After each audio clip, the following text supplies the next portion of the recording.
I think in terms of being charismatic, everybody knows bald eagles. I think with the charismatic nature that they've got, the white head, the white tail, they're easy to identify.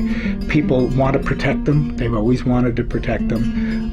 That they're very important symbolically, and again, as environmental indicators, being top predators, like so many other large predatory species.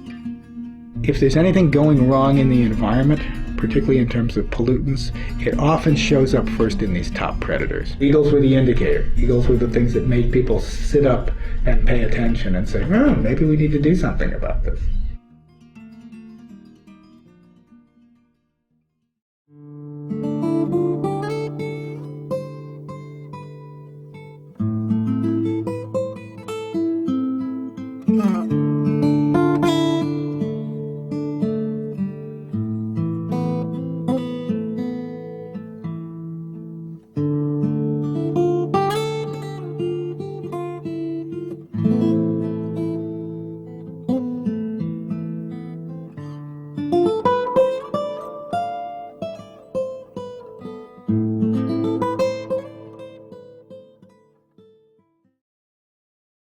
Everybody knows what a bald eagle is, and it's downright unpatriotic not to support the efforts to restore bald eagles. I'm not from the United States, but it is a well-known bird around the world. I mean, everybody knows the bald eagle is the American symbol. It's a sign of power because it is a predator bird.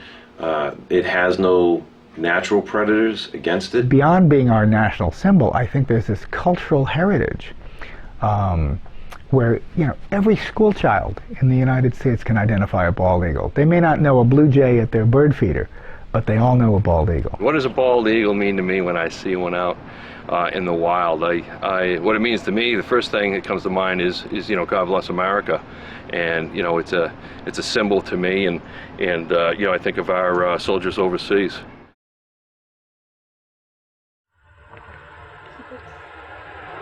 My name's Mark Pokris, Dr. Mark Pokris. I'm a veterinarian here at Tufts Cummings School of Veterinary Medicine. I've been here at the veterinary school as a faculty member since 1985. I'm the former director of the Wildlife Clinic and former director of the Center for Conservation Medicine. Lead it can fool you from a medical perspective. Lead competes with calcium in the body. And calcium affects almost every biochemical reaction that takes place in the body. So very common effects we see, and they seem unrelated initially, would be neurologic effects, effects on the nervous system. So the animals will come in with their wings drooping, or their heads and necks drooping, or they'll come in having trouble walking, or we will see profound anemia. Their blood counts will be low. Well, this is a male bald eagle that was admitted to our facility, and what we're seeing is a typical case of acute poisoning, of acute lead poisoning in a bald eagle. There is no good treatment, even though that we can get the blood lead levels down to an adequate level. The damage that already happened in the central nervous system, it's severely enough for us that we cannot do anything. In this case, you can see this is a bird in good body condition. He's not able to stand. He's having respiratory problems. That wheezing that you hear, that very high-pitched noise, his attempts to try to breathe. Every time there is the hunting season starts around November and sometime after December, we see a seasonal prevalence of these birds getting poisoned. And this is quite a typical case. It's heartbreaking, it's very dramatic, and the research that we have been doing this for over 30 years really shows that the lead from ammunition used mostly for deer hunting is the cause for this toxicity. One of the questions that often arises is, how do bald eagles encounter lead in the environment? Where's it coming from? It's not water pollution. They're not getting lead from some other source. Basically, they're getting lead through the food chain. If you were to hunt for deer, for ducks, for wild turkey, for almost any game species, you don't hit everything you shoot at, and you don't kill everything that you hit. My name is Paul Ferrazzani. and I am the owner and instructor of the Firearm Safety Academy. For rifle hunters, the bullets that are used pretty much have an exposed tip. They're copper jacketed. It's a lead core bullet with copper jacketing, and the lead is exposed on the tip. And the reason for that is so when it hits an animal, it will spread and deform, and that way all the energy is transferred into the animal and it takes it down humanely. A lot of deer that get shot aren't killed. They may be injured. That lead bullet may hit a bone and may break a leg, but they may escape off into the woods. Or maybe it doesn't hit a bone, and it just lodges there in the muscle or something of that nature. If that deer dies subsequently, if it goes out and dies of its wounds in the woods, or that deer a year later or 2 years later gets hit by a car on the highway, then the scavengers come along. If any of these animals are carrying lead in their tissues, then it's readily available to scavengers. There's a high likelihood for things like, again, bald eagles and California condors, that if they're scavenging animals that have been shot, they're going to have a large chance of picking up lead.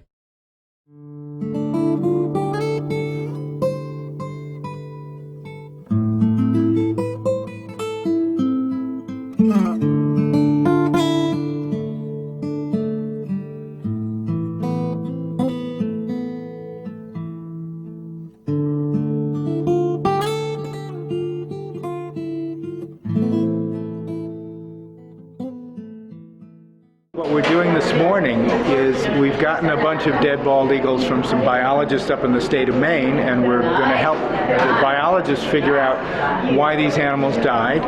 Most of these animals were found dead. Some of them might have been found alive and were taken to rehabilitation centers where they eventually died.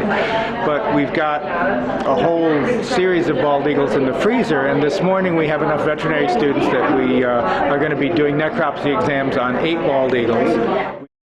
I am a hunter. I have hunted for quite a few years. At age 18, I got my license, was able to get my first rifle, and, you know, it's a freedom. A lot of people look at hunters as Bubba with the plaid shirt and the suspenders on. Goes out and just kills anything that moves in front of him, which is really not true. You know, it's one thing to go out and kill the species you're aiming at, but I don't know any sportsman, I don't know any, good hunter or fisherman who wants to be non-specifically killing non-target species. They're going out and they're shooting a deer because they want the meat. They don't want other things to die. In fact, if you talk to most hunters or anglers, they'll say, oh yeah, when I'm out in my boat or when I'm out in my tree stand, and I see a bald eagle or I see a loon or I see something else, it's part of the outdoors experience. It's part of the richness and the wilderness experience I get. The hunting community has been an integral part in environmental conservation. And I think an important aspect of this whole discussion is not to paint the hunting and fishing community as bad guys. They're not out there trying to destroy anything. In fact, most of the national wildlife refuges that the U.S. has are paid for by the fees of hunters and fishermen. What we want to achieve really is to present these to people, this to hunters. This has nothing to do against hunters. This has anything to do with the sport itself. It's just what they're using, the bullets itself. Lead in bullets has been around since guns have been around. That's the element they've used. I feel that although they've found that there are some dangers to ingesting lead, that lead is really the premium material used that can be used for bullets. It has all the qualities that are needed, semi-soft, can be molded to different shapes. My name's Jessica Levine. I'm a senior at Tufts University. I'm a psychology major specializing in avian cognition. I've been a competitive shooter for about 7 or 8 years. I mainly shoot 22 and air rifle. So for 22 we use lead bullets, and for air rifle we use lead pellets. I'm a member of the NRA. I actually have a life membership to the NRA at this point. Most of the hunters and the NRA members I know are just normal people. They're not crazy gun nuts like the media portrays them a lot. My name's Eric Gray, and I've been hunting for about 12 years now. What do I use for my shotgun? I either use lead for when I'm hunting pheasants in the fields, or I use steel when I'm hunting ducks near, wetlands. I believe that steel shot is going to be the only way in the future. I don't know when that change will be. Being a recreational hunter, I just as soon use steel. I don't see that much of a difference. But again, I'm a recreational hunter. This here is a reloading machine. I'm actually able, as a competitor, because I compete in competitions, to reload my own ammunition. It's important that I'm able to do this so I can modify the round I need. And ones that I buy, they probably cost a few dollars per bullet. With bullets being that expensive already, it's understandable that people wouldn't want to pay more for another material. What got me interested in making my own ammunition was that I started competing, and to buy ammunition at the store was a little expensive. Lead is a component of all bullets manufactured in the country or anywhere. I don't know of any other material that they make bullets out of. The whole base of it is lead. Let me just show you an actual lead bullet. This is an actual non-jacketed lead bullet. So I also use these bullets for competition. They're a lighter bullet. People are more willing to handle the lead bullets even though they know that it might be bad for them. So what you're concerned about perhaps is the lead shot hitting a pheasant that is not found, and then a bald eagle harvesting that and then being poisoned by the lead shot that's within it. I think that if that was the case and there was a danger to that, then we should go to steel shot. I know that the manufacturers will probably make steel shot just as accurate as lead. If that was the law and mandated, they'll do it. And if that was the law, I'd certainly abide by it, absolutely. Just last week, the Center for Biological Diversity, along with several other agenda-driven groups, petitioned the Environmental Protection Agency, the EPA, to ban the use of traditional ammunition. This lead is going into the ground, and we all know that the earth is warming, and we all know we have to take care of the earth, so it just stands to reason we're going to have to ban all lead bullets. Well, that's how they got to their real objective that they'll never state, Second Amendment. They nudge you out of the Second Amendment. It's obvious the EPA has received a lot of pressure against the measure from gun owners and advocates. In fact, the EPA has just announced within the past hour that it is denying the petition calling for the lead ban on ammunition. They simply don't have jurisdiction over ammunition and cannot ban lead ammunition, even if they might want to.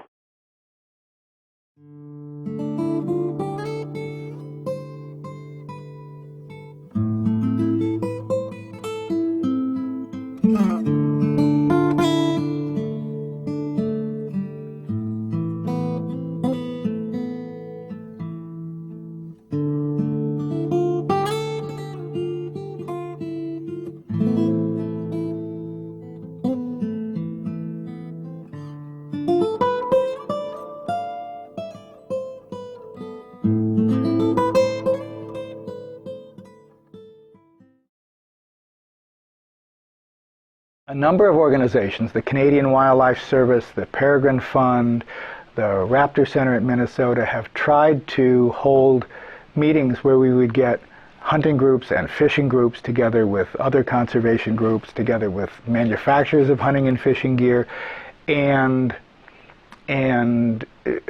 try and get all the stakeholders in the same room to find appropriate solutions. To date, that hasn't worked. One group or another has boycotted the meetings, and we haven't been able to find constructive approaches to this. If a ban was in place on lead bullets or any type of bullet for hunting, I would be extremely upset, because that is basically the door opening for other sports to be shut down.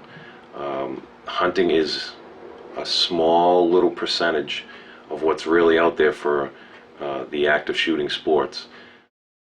I'm Tom French, and I'm an assistant director in the Massachusetts Division of Fisheries and Wildlife.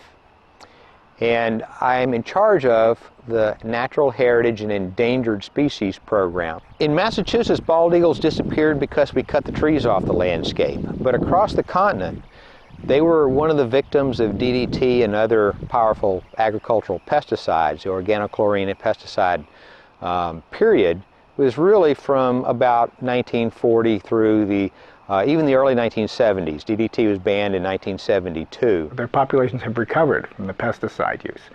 And so now where there were just a few hundred eagles, 40 years ago, there are now tens of thousands of eagles. So the population has gone up significantly. Massachusetts was one of the states that participated in efforts to restore the bird into now a clean environment, one in which they wouldn't accumulate DDT and other pesticides, and they would lay clean, healthy eggs. With bald eagles, we can show a lot of individual mortalities, but we haven't shown a population level effect at this point.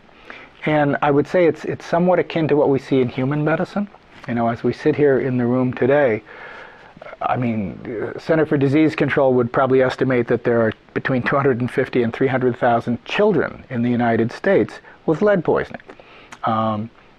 Now, most of those children won't die, but even if they did, which was a terrible scenario, but even if they did, it wouldn't have a population level effect on the people, and yet we still wouldn't want any of those children to die. So we're balancing the individual effects versus the population level effects. Wildlife mortality events may very well be an indicator of things we need to worry about as humans, and the kind of environmental insults that we're creating that may come back and bite us later in time. If we don't get a ban on lead and the many uses that we're talking about for lead, I think we're going to see a cumulative disaster in this country, that may over time threaten bald eagles and other populations, because the lead that we use builds up in the environment. I think it's going to come back and bite us in the seat of the pants, because I think more and more of this lead that's getting into the environment is going to be seen to have subtle effects. And it's going to kill some loons here and it's going to kill some bald eagles here, but I think we're going to see more and more ecosystem level effects, particularly in wetlands and aquatic systems.